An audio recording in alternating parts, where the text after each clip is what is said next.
like and subscribe. Pretty please. What's way more dangerous than most people think? Driving tired, sleepy. Man, I've done a full shift, driving hundreds of miles getting in and out the car for hours and filling in the reports. The worst one was, I had like 2 hours sleep the previous night, and at the end of my shift, I thought I saw a UFO. I was absolutely convinced. Turns out it was the moon. The dangerous part of drowsy driving is, nobody really takes it very seriously. It's not like a cop will test you on breathalyzer or something, so most people will ignore it. It takes a split second to fall asleep while dreaming that you are awake and still driving, and end up killing innocent people. It's the same as DUI. Moose, bigger threat to people up here than bears. Edit. Clarification by up here, I mean Canada. Another clarification. We have a lot of moose and not a lot of grizzly bears. The more common bears, black bears, while still shouldn't be provoked, are a lot smaller and more timid than grizzlies. Not to mention, everyone knows to be afraid of bears. They're large carnivores. Most people don't know to be afraid of moose. Moose were so underrated as a threat for so long that they've become a bit overrated. I've had Reddit arguments with people suggesting they're on par with grizzlies. I've been close enough to both animals in the wild to smell them. Grizzlies are a shit ton scarier than a moose. Moose are just a lot more common, and people don't take them seriously as a threat, both of which increase the chances of a bad encounter. Edit. To be clear, by on par, I'm referring to an attack situation. People saying that an attacking moose is on par with an attacking grizzly. No, it's not. Edit. Okay, I've thought this through. Risk is probability times impact, right?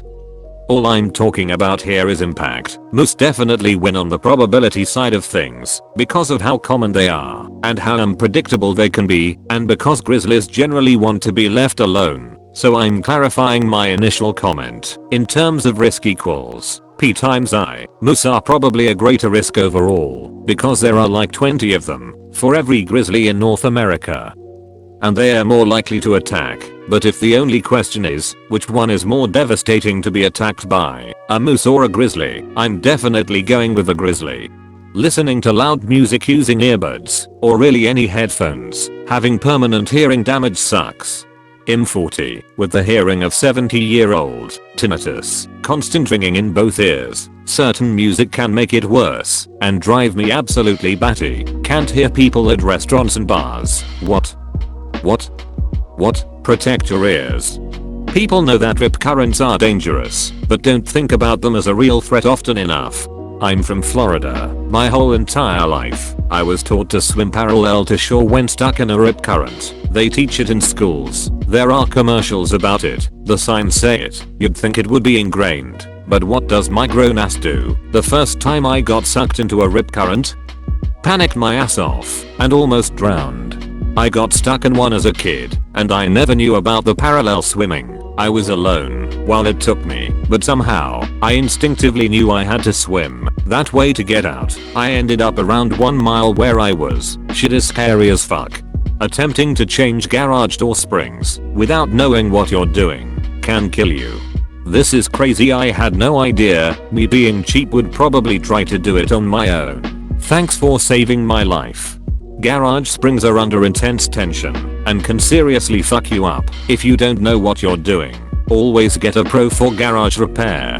Bites from other human beings are actually really dangerous due to infection rates. Living alone, if you get seriously injured or ill at home and you're unable to reach a phone, your chances of survival are much lower than if you have at least one other person in the household.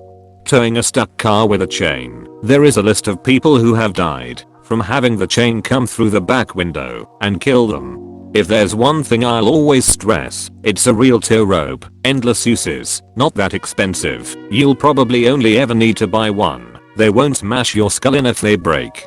And put some weight in the middle. A simple jacket will do. That way, in case the rope does snap, shit can still happen. The small weight gives just enough momentum to send the energy down, so it will hit the ground or your legs. Your legs will still shatter, but way better than your ribcage or your face. Not wearing sunblock.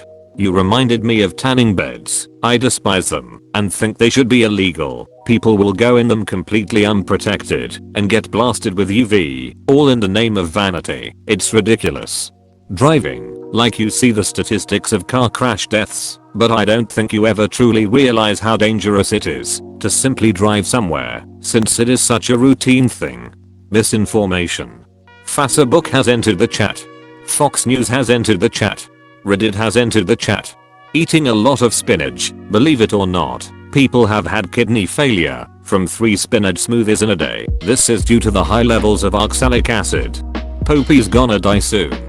Deep cuts on your fingertips, they are called felons and can infect your bloodstream. Clean them out, and if you see a red line traveling up your arm, get yourself to the ER immediately. My neighbor almost died from this when she cut her finger on her violin string. Being knocked unconscious, lots of popular media makes it seem like a minor thing that an average person can shrug off after a short period. In reality, if you are ever knocked out, then you have suffered brain damage. It's possible there might not be any lasting effects, but it's a serious injury and you 100% need to see a doctor if it ever happens to you. Just being knocked in the head in general, people are so cavalier in fights. I think that movies have people being hit with a butt of a gun, a shovel and being okay. I'm not a doctor or nurse, but I'm pretty sure simple bumps and knocks can have potential damage. The human being is fragile as fuck. Holding a sneeze in, there have been cases of ruptured brain aneurysms, throats, and collapsed lungs. No recorded deaths though, according to the good old Google. Blunt kitchen knives. It may seem obvious, but they're more dangerous than sharp kitchen knives. A falling knife doesn't have a handle, let it fall and step away. Doing nothing for a long period of time, it gets addictive, and it's the hardest thing ever to get back on your feet. Can confirm. Currently sat outside my work on first day back, and damn it was hard to get up at 6 this morning, after doing nothing throughout lockdown. Hiking in the woods with earpieces in, even in a suburban area, it seems innocent enough, but not being fully aware of your environment can lead you to not notice snakes or coyotes. Or other hikers. There's a trail I like to run, and it's fairly narrow and flanked by poison oak, so people have to kind of stand aside to let others pass, since you can't comfortably get around someone who's actively walking. Anyway, the amount of people I've come up on who don't hear me because they are listening to music is kind of crazy to me. I don't know how they can feel safe being out in nature not hearing anything around them, and of course they can't hear me when I talk to them, and so I always scare the bejesus out of them when I touch their shoulder to ask if I can pass by. Texting while driving. Put your fucking phone away, you fuck. Tylenol. About 500 people die in the US every year from overdose. This, the safe daily dose, and what it takes to start causing organ failure are extremely close to each other, and people take it like candy. Hippos kill more people than lions do. Most large animals in Africa kill more people than lions do.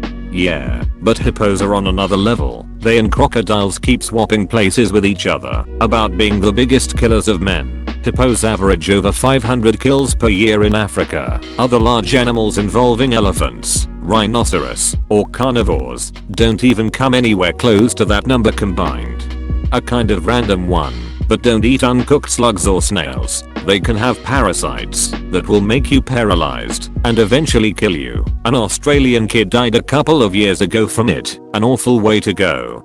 I think I'm safe from this one. Thanks for watching, like and subscribe.